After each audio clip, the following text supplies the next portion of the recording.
वेदाहमेतं पुरुषं महान्तम् आदित्यवर्णं तमसः परस्तात् तमेव विदित्वा मृत्युमेति नान्यः पन्था विद्यते यनाय नान्यः पन्था विद्यते यनाय। ईश्वर की असीम कृपा से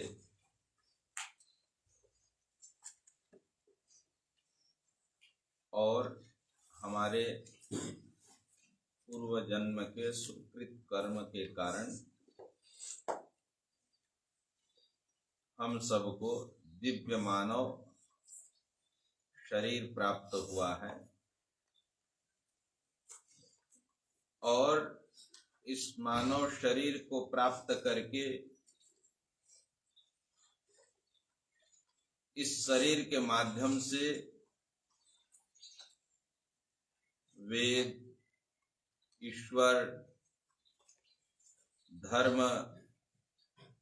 यज्ञ, योग और आर्ष ग्रंथों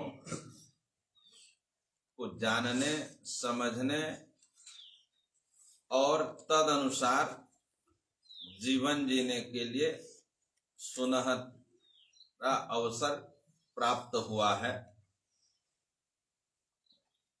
और हमारे ऊपर ईश्वर की सबसे बड़ी कृपा है कि हम ईश्वर की दिव्य वाणी वेद मंत्रों को सुन रहे हैं, उच्चारण कर रहे हैं, पढ़ रहे हैं और महर्षि के उस वचन को वेद सब सत्य विद्याओं का पुस्तक है। वेद का पढ़ना, पढ़ाना और सुनना, सुनाना सब मनुष्यों का परम धर्म है। तो प्रतिदिन इस गुरुकुल हरिपुर के YouTube चैनल के माध्यम से जो भी इस चैनल में जुड़े हैं, यदि उनको ईश्वर की दिव्य वाणी वेद के मंत्रों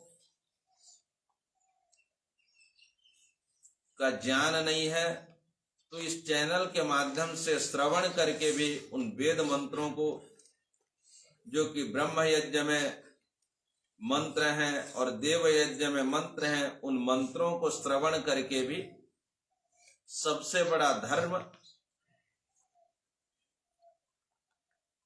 अथवा सबसे उत्तम कार्य धर्माचरण कर रहे हैं, ऐसा समझना चाहिए। प्रतिदिन हम महर्षि दयानंद रचित आर्याभिविनय ग्रंथ को जानने समझने का प्रयास पूज्य आचार्य जी के श्रीमुख से उसको जानने का प्रयास करते हैं और उनके उपदेशामृत का पान करते हैं। तो आज आर्याभिविनय से हट करके हम विगत 2 बार भी वो निश्रेयस कर्म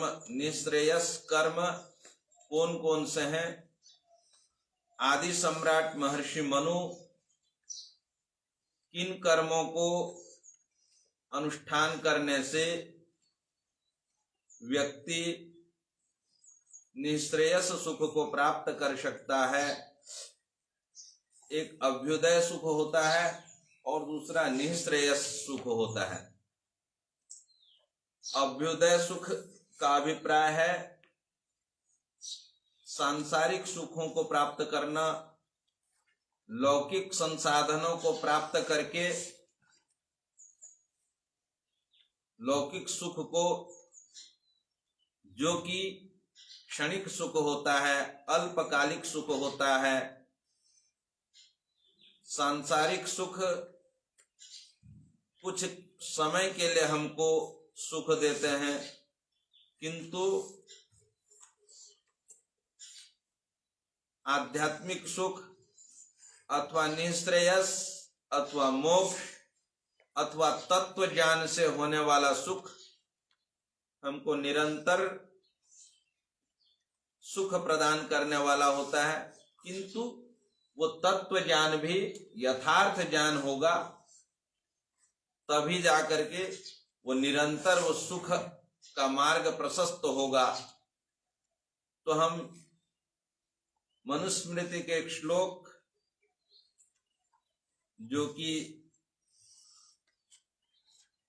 पिछले 2 बार उसमें वेदाभ्यास और तप को जानने समझने का प्रयास किए थे, वह श्लोक है, वेदाभ्यास इंद्रियाणाम च संयमः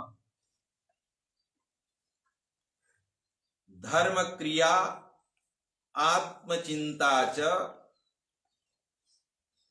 निःश्रेयस करम परम। अर्थात व्यक्ति को निःश्रेयस सुख दिलाने वाले, मनुष्य को उत्तम सुख प्रदान करने वाले ये 6 कर्म है। उसमें से पहला है वेदाभ्यास, वेद का अभ्यास करना, वेद को समझना, वेद में बताए गए निर्देशों के अनुसार से जीवन जीना, और हमारी संपूर्ण दिनचर्या जीवनचर्या की विधि वेद में वर्णित है, तद अनुसार हमारी जीवनचर्या को बनाना और तद अनुसार जीवन जीना। उसको हम पहले और विस्तार से जान चुके हैं। दूसरा तप है। तप को भी सार और तप अर्थात धर्म कार्य करते हुए, धार्मिक अनुष्ठानों को करते हुए, सर्दी, गर्मी, भूख, प्यास, हानि, लाभ, मान, अपमान, इन सब द्वंद्वों को, इन सब जोड़ों को सहन करना, यह तप है।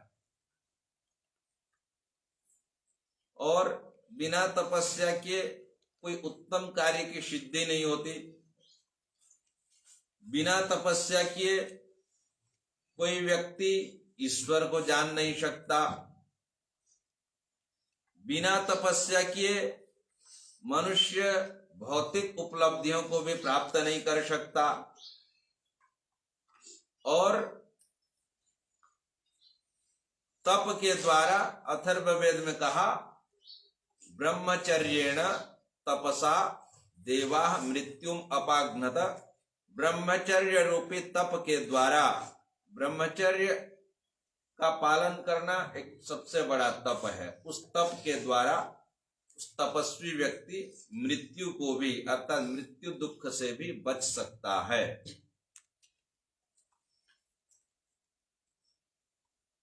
तपसा किल्बिषम हन्ति, तप के द्वारा व्यक्ति पाप से बच सकता है, बच जाता है। इसलिए महर्षि मनु लिखते हैं, तपो विद्या च विप्रस्य, तपो विद्या च विप्रस्य निःश्रेयस करम परम। तपसा किल्बिषम हन्ति विद्यामृतमश्नुते। इसमें श्लोक में जो बतलाया गया कि 6 निःश्रेयस कर्म, निःश्रेयस कर्म है, निःश्रेयस को प्रदान करने वाले कर। उसमें पहला था वेद का अभ्यास, वेदाभ्यास, वेद का स्वाध्याय करना। दूसरा तप करना, तपस्या करना। तो इस श्लोक में जो तप और विद्या, तप और विद्या निःश्रेयस कर्म को प्रदान करने वाले सहायक, प्रदान करने में सहायक होते हैं। उसमें बहुत महत्वपूर्ण बात बताई गई, तपसा किल्बिषम हंति, तपस्या के द्वारा व्यक्ति किल्बिषम, किल्बिषम अर्थात पाप को हंति मार गिराता है। अर्थात हम कब हमारे में हर समय सत्वगुण, रजोगुण, तमोगुण अथवा राग द्वेष जब तक हमारा ज्ञान स्थिर नहीं हुए रहता तब तक हमारे अंदर सत्वगुण, रजोगुण, तमोगुण आदि उथल पुथल मचाते रहता है। तो तपसा, तप के द्वारा, और तप है योगाभ्यास करना, तप है विद्या की प्राप्ति के लिए प्रयत्न करना। विद्या को प्राप्त करने के लिए यदि हमको मान अपमान सहन करना पड़ता है तो वो तप है। योगाभ्यास के लिए हमको सर्दी गर्मी भूख प्यास सहन करना पड़ता है तो वो तप है। तो तप के द्वारा, तपस्या के द्वारा हम बड़े बड़े अनर्थ कामों से बच सकते हैं। जब हमको ज्ञान हो जाएगा, पता चल जाएगा कि ये अशुभ कर्म है और अशुभ कर्म करने से पाप की वृद्धि होती है और पाप पतन का कारण होता है, तो इस प्रकार का ज्ञान जब तप और विद्या के द्वारा जान जाएंगे तो तपसा, तप के द्वारा हम किल्बिष पापों से बच जाएंगे और पाप कर्म करने की हमारी प्रवृत्ति नहीं होगी। और विद्या अमृतम अश्नुते, विद्या के द्वारा, ज्ञान के द्वारा, यथार्थ ज्ञान के द्वारा अमृतम अश्नुते, अमरत्व को, मोक्ष को, अलौकिक सुख को प्राप्त करने में व्यक्ति समर्थ हो जाता है। निश्रेयस कर्म का तीसरा उपाय है ज्ञानम। उस ज्ञान को आज हम जानने और समझने का प्रयास करेंगे।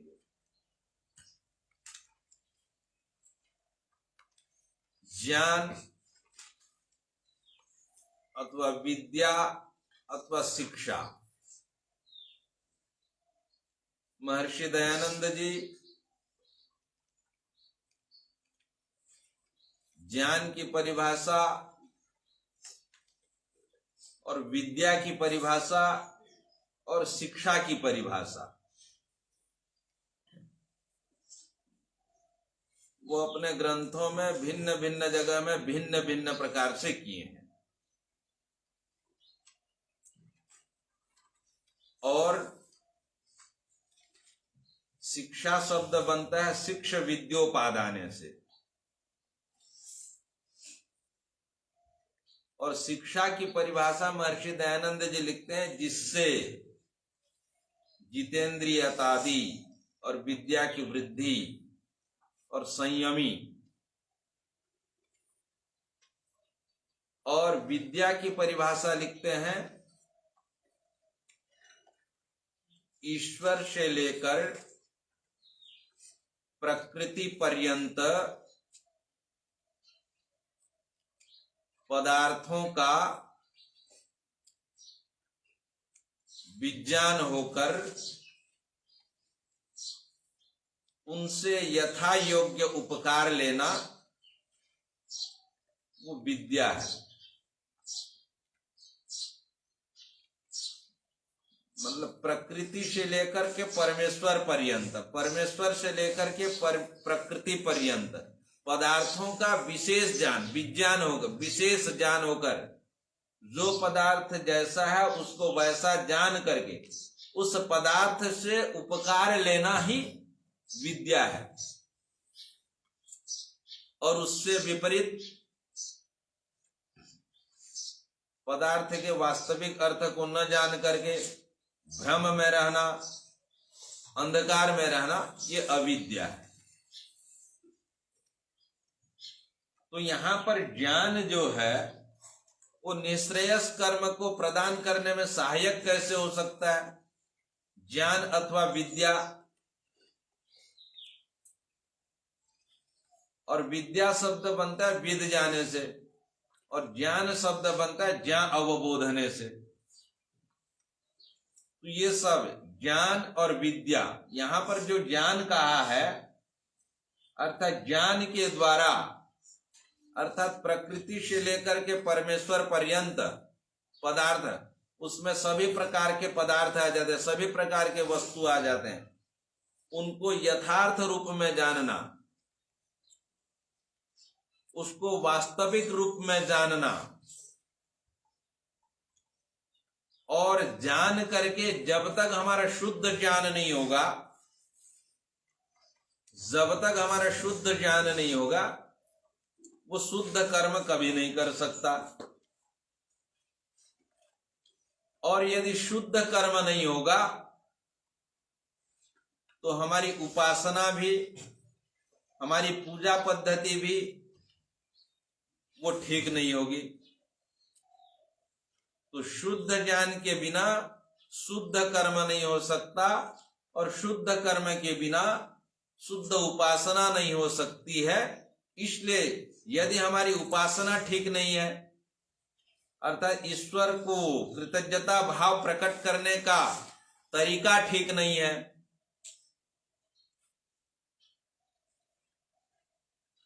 तो वो जो है ना, हर कहीं हमको सफलता नहीं मिलेगी। इसलिए इसमें कहा ज्ञानम, अर्थात ज्ञान, अर्थात विद्या। विद्या सब सुखों को प्रदान करने में महत्वपूर्ण सहायिका होती है, और विद्या के द्वारा, ज्ञान के द्वारा व्यक्ति सही और गलत का निर्णय करने में समर्थ होता है। ज्ञान के द्वारा कर्तव्य का बोध होता है। ज्ञान के द्वारा विवेक वैराग्य को समझ सकते हैं, और ज्ञान के माध्यम से ही, अर्थात ज्ञान यदि हमारे पास नहीं होगा तो, विद्या हमारे पास नहीं होगी तो कर्तव्य कर्मों को नहीं जान पाएंगे, और कर्तव्य कर्मों ज्ञान, उसका ज्ञान नहीं होगा तो हमारा जो कर्म करने का तरीका है वो गलत होगा, और गलत कर्म करने से हम पाप की ओर अग्रसर होंगे। इसलिए हम प्रतिदिन गुरुकुलों में सायंकालीन प्रार्थना में एक मंत्र पढ़ते हैं, यस्मिन् ऋचः सामयजुंसि यस्मिन् प्रतिष्ठिताः रथना भाविवारा। अर्थात यस्मिन् ऋचा, उसके मंत्र के अंतिम में बोलते हैं तन्मे मनः शिव संकल्पमस्तु। यहां पर जो वह मेरा मन शिव संकल्प वाला हो, अर्थात कल्याणकारी संकल्प वाला हो, वहां पर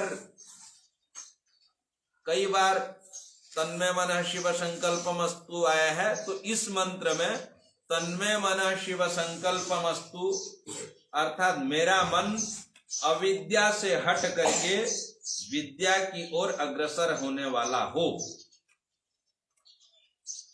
यस्मिन् ऋचः साम यजुंसि, जिस मेरे मन में ऋग्वेद का ज्ञान, यजुर्वेद का ज्ञान, सामवेद का ज्ञान और अथर्ववेद का ज्ञान प्रतिष्ठित है। और कैसे प्रतिष्ठित है? तो रथ नाभौ इव आरा, जैसे रथ के चक्के में अरा लगा रहता है, अर्थात आजकल की भाषा में वो रथ, आजकल की भाषा में जैसे साइकिल के चक्के में रिंग होता है, रिंग के साथ एक स्पोक लगा रहता है, तो वैसे रथ के, और नाभि बोलते हैं केंद्र बिंदु को, नाभि बोलते हैं मध्य को, चक्का के बीच में जैसे रिंग के साथ स्पोक लगा रहता है, तो स्पोक लगे रहने के कारण वो चक्का के सहारे से हम अपने गंतव्य स्थान तक जा सकते हैं। तो वैसे ही मेरे मन में ऋग्वेद का ज्ञान, यजुर्वेद का ज्ञान, सामवेद का ज्ञान और अथर्ववेद का ज्ञान रथ के पहिए में जैसे अरे लगे रहते हैं, वैसे ही मेरे मन रूपी चक्के में ऋग्वेद, यजुर्वेद, सामवेद और अथर्ववेद रूपी ज्ञान रूपक अरा बना रहे, जिससे कि मैं उस चक्का का प्रयोग करके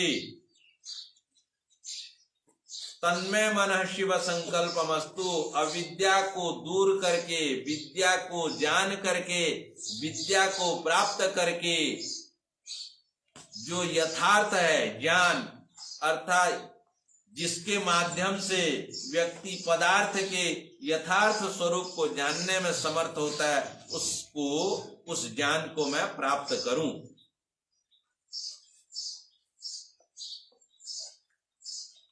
तो ज्ञान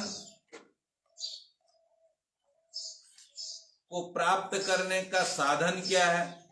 अथवा हम जो ये विद्या पढ़ रहे हैं, अथवा यहाँ पर जो तन्मय मनः शिव संकल्पमस्तु मैं कहा, वह मेरा मन अविद्या से हट करके विद्या की ओर अग्रसर हो। अर्थात अविद्या सबसे बड़ा दुख का कारण है, अविद्या सबसे बड़ा अनर्थकारी है, अविद्या सबसे बड़ा जीवात्मा को हानि पहुंचाने में सहायिका है। तो इसलिए अविद्या से दूर हट करके विद्या को प्राप्त करने के लिए, विद्या को समझने के लिए, विद्या को जानने के लिए, और विद्या को जान जाएंगे, विद्या को समझ जाएंगे, विद्या अर्थात यथार्थ ज्ञान को समझ जाएंगे, तो तद अनुसार कर्म करेंगे तो हमको निःश्रेयस्कर अर्थात लौकिक सुख से पारलौकिक सुख को प्राप्त करेंगे। सतपथ ब्राह्मणकार बोलते हैं, लिखते हैं कि विद्या के द्वारा विद्या तद आरोहति यत्र कामा परागता, विद्या तद आरोहति यत्र कामा परागता, न तत्र दक्षिणा यान्ति न विदास्त तपस्विनाम, न विदास्त तपस्विनाम। अर्थात विद्या के द्वारा, विद्या तद आरोहति यत्र का, अर्थात विद्या के द्वारा, यथार्थ ज्ञान के द्वारा व्यक्ति वैसे वैसे सुखों को प्राप्त कर लेता है जिस सुख को करोड़ों रुपए खर्च करने पर भी, जिसको विद्या के द्वारा प्राप्त किया जाता है, वो करोड़ों रुपए व्यय करने पर भी, अथवा कोई व्यक्ति कितना भी चालाक हो, चतुर हो, दक्ष हो, कुशल हो, तो वो जिन सुखों को प्राप्त नहीं कर सकता, वो विद्या व्यसनी व्यक्ति विद्या के अनुसार से जीवन जीने वाला व्यक्ति उस सुख को प्राप्त कर लेता है।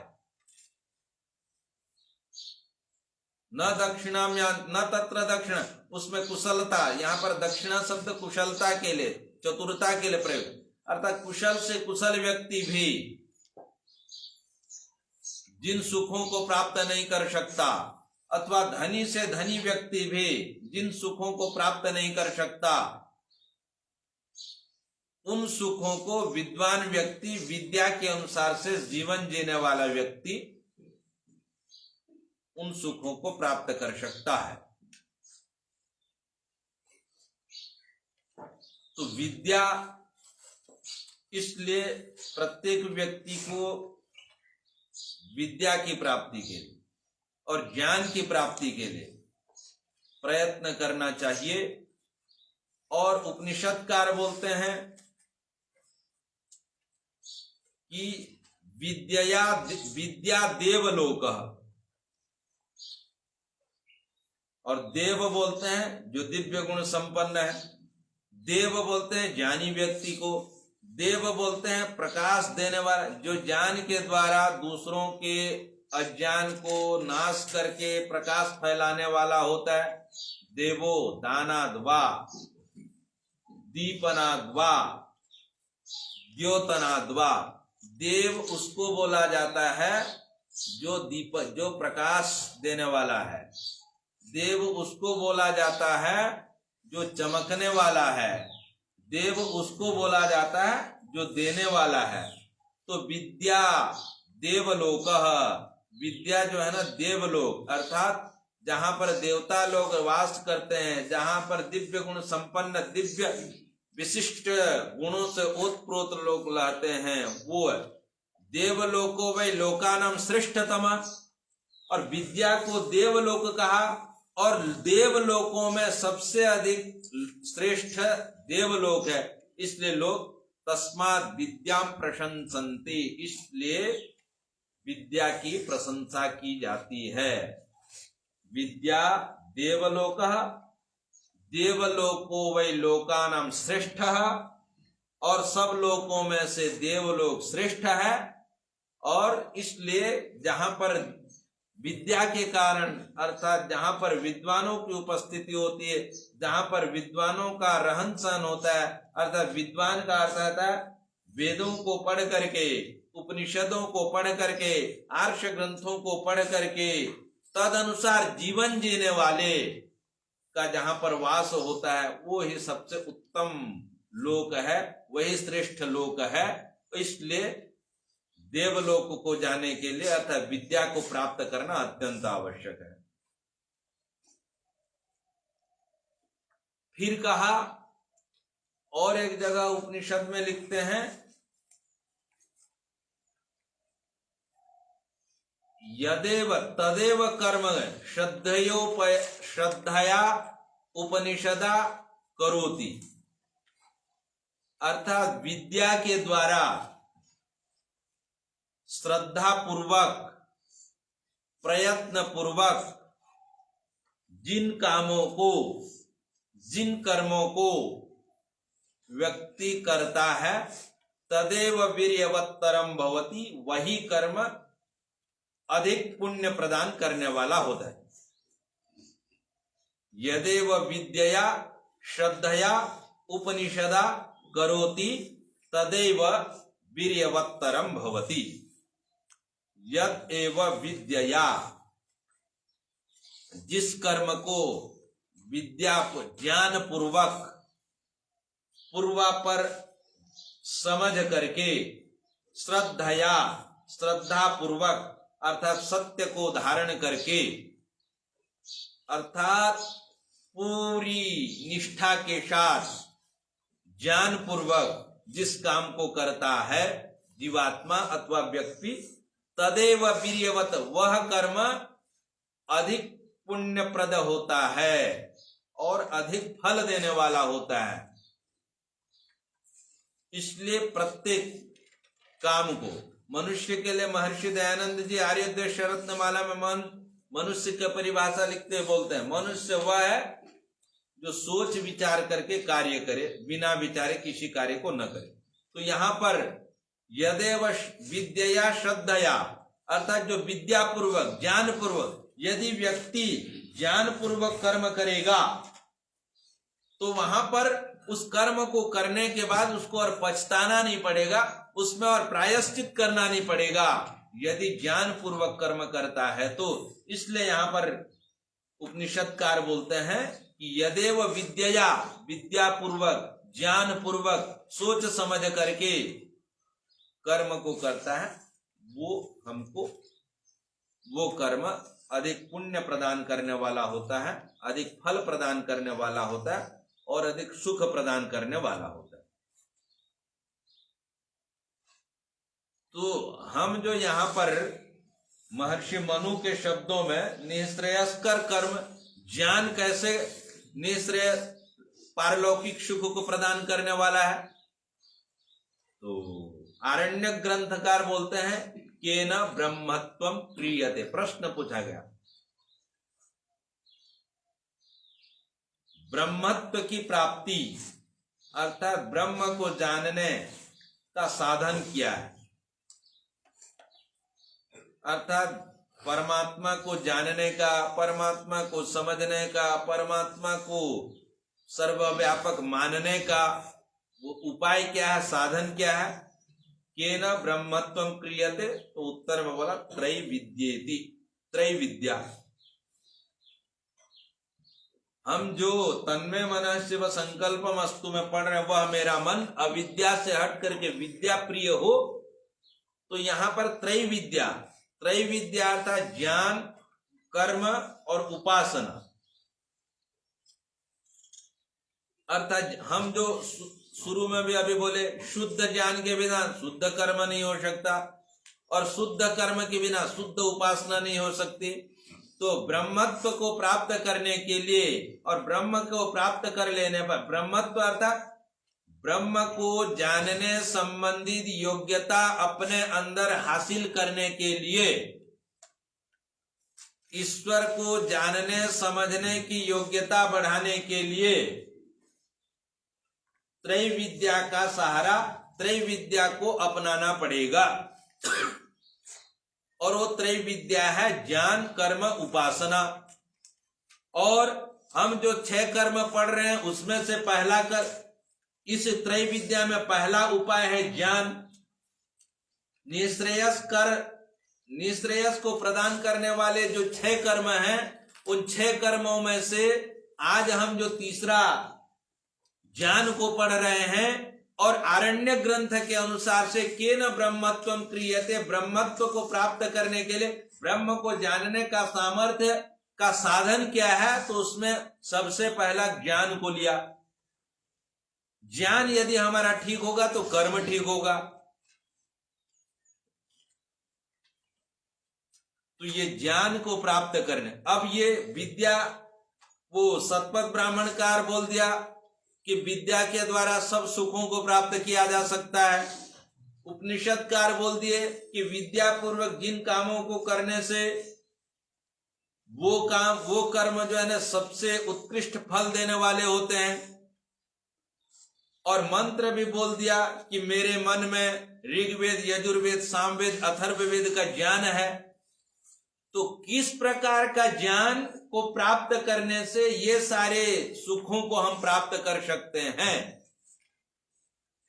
तो बोला यया विद्या यथार्थ स्वरूपम जानाति, जिस विद्या के द्वारा पदार्थ के यथार्थ स्वरूप को, अर्थात ईश्वर सर्वव्यापक है, वो ईश्वर सर्वव्यापक है, ये मैं बोला, ब्रह्मचारी सुन ले, अथवा हमको जो सुन रहे हैं वो सुन लिए, वो ये जो है ना शाब्दिक ज्ञान हुआ कि ईश्वर सर्वव्यापक है। जिस ज्ञान के द्वारा पदार्थ के यथार्थ स्वरूप को जानने में व्यक्ति समर्थ होता है, वो विद्या है, वो ज्ञान है।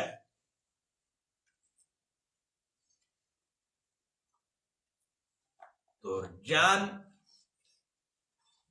4 प्रकार का होता है। अभी 2-4 दिन पहले भी हम आर्या भी नहीं पढ़ रहे थे, उसमें भी एक प्रसंग आया था, तब भी सुने थे। एक अभावात्मक, दूसरा संशयात्मक, तीसरा भ्रमात्मक और चौथा निश्चयात्मक। अभावात्मक अर्थात पदार्थ के सत्ता को न स्वीकार करते, वो पदार्थ यद्यपि है, वो वस्तु है, फिर भी अज्ञान के कारण अथवा हठ के कारण, दुराग्रह के कारण उस पदार्थ को, उस भावात्मक सत्ता को स्वीकार न करना, यह अभावात्मक ज्ञान। ईश्वर है और ये दृश्यमान जगत को देख करके भी उस ईश्वर की सत्ता को स्वीकार न करना, ऐसे लोग भी संसार में बहुत सारे हैं। तो वो अभावात्मक ज्ञान से युक्त है।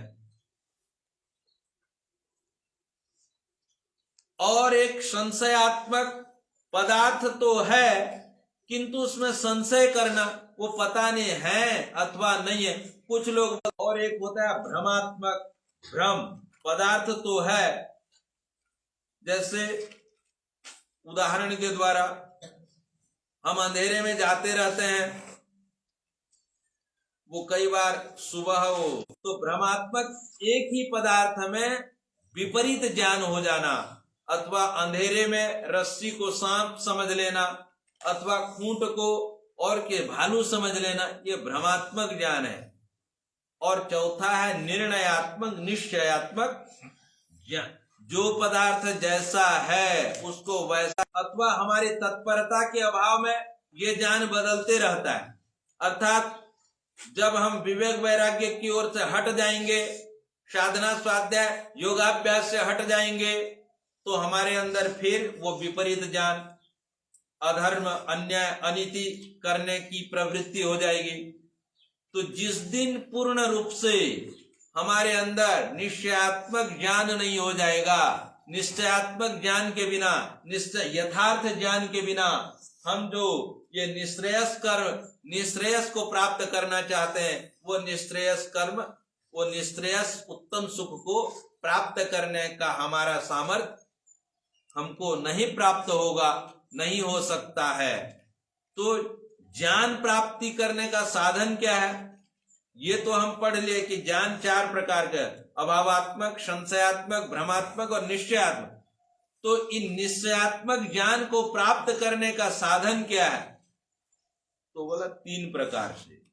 एक प्राथमिक, हम जाने कि स ओतः प्रोतश्च विभु प्रजासु, वह परम पिता परमात्मा संसार के कण कण में ओत प्रोत भाव से विद्यमान है। तमेव विदित्वा अति मृत्यु में थे, उस ईश्वर को ही जान करके जीवात्मा मृत्यु दुख से छूट सकता है। ये शाब्दिक ज्ञान है। वेदों को स्वाध्याय करके ज्ञान प्राप्त किए और ऋषि महर्षि और विद्वानों और महापुरुषों के स्त्री मुख से सुन करके शब्द ज्ञान हुआ, तो शब्द सुन करके अथवा पढ़ करके आप्तों के उपदेश को ग्रहण करके शाब्दिक ज्ञान। अभी जो सभा भवन बना, उस सभा भवन को बनाने के लिए मिस्त्रियों की आवश्यकता हुई, अथवा वहां विभिन्न प्रकार के साधनों का उपयोग किया गया, तभी जाकर के वो प्राप्त हुआ। बहुत सारे वहां पर पुरुषार्थ किए, तभी जाकर के बना। तो ये यज्ञशाला को बनाते हुए हम नहीं देखे, किंतु अनुमान के द्वारा ये यज्ञशाला को भी बनाने वाला कोई न कोई है। वैसे ही सृष्टि को देख करके सृष्टा का अनुमान, नियम को देख करके उस नियम बन गया, तो नियम अपने आप बनता नहीं है। नियम को देख कर, जैसे गुरुकुल में एक दिनचर्या बना दी गई, किंतु दिनचर्या बनाने वाला को वो आगामी सत्र में नए विद्यार्थी आएंगे तो वो देखेंगे नियम बना है, तो उस नियम को बनाने वाला नियामक भी है। अनुमान के द्वारा भी ज्ञान प्राप्त कर सकते हैं। और तीसरा है प्रात्यक्षिक ज्ञान, प्रत्यक्ष पूर्वक विषय का इंद्रिय के साथ संयोग होने से जो ज्ञान उत्पन्न होता है। इंद्रियार्थ सन्निकर्षोत्पन्नम ज्ञानम अव्यपदेश्यम अव्यभिचारी व्यवसायत्मकम प्रय। इंद्रिय और अर्थ के सन्निकर्ष अर्थात नेत्र इंद्रिय का रूप के साथ संपर्क होने से जो रूप का ज्ञान होता है वो प्रात्यक्षिक ज्ञान है। रसना का, जीवा का रस के साथ, भोग्य पदार्थों के साथ संपर्क होने से जो खट्टा मीठा का अनुभव होता है वो प्रात्यक्षिक ज्ञान है। तो वैसे ही यम नियम का अनुष्ठान करके, धारणा ध्यान समाधि को प्रयोग करके जो ईश्वर के आनंद पदार्थ के वास्तविक स्वरूप को जानने का होगा, तब जाकर के वेदाभ्यास करते हुए, तप का अनुष्ठान करते हुए ज्ञान, अर्थात इसको यदि हम विपरीत ज्ञान पूर्वक तपस्या करेंगे और वेदों को समझने के लिए तप का अनुष्ठान करेंगे, तो हम आगे जाकर के वो निश्रेयस कर अर्थात अपने आप को अलौकिक सुख प्राप्त करने की अपने आप में योग्यता को अभिवृद्धि करेंगे। और आदि सम्राट महर्षि मनु जो ये 6 कर्म को अनुष्ठान करके उसको जान करके सुखों को प्राप्त करने का उपाय बताया है, तो उसको जीवन में जी करके हम उसको प्राप्त करने में सक्षम होंगे और आगे फिर ये ज्ञान को और अधिक आगामी कक्षा में जानने और प्रयत्न करने समझने का प्रयास करेंगे। इन्हीं शब्दों के साथ आज की इस कक्षा को विराम देंगे।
स्वामी श्रद्धानंद की, गो माता का, वेद की ज्योति, ओम का घंटा, आर्य समाज, ऋणवंतो, सत्य सनातन पवित्र वैदिक धर्म की, वैदिक प्रणवध्वनि।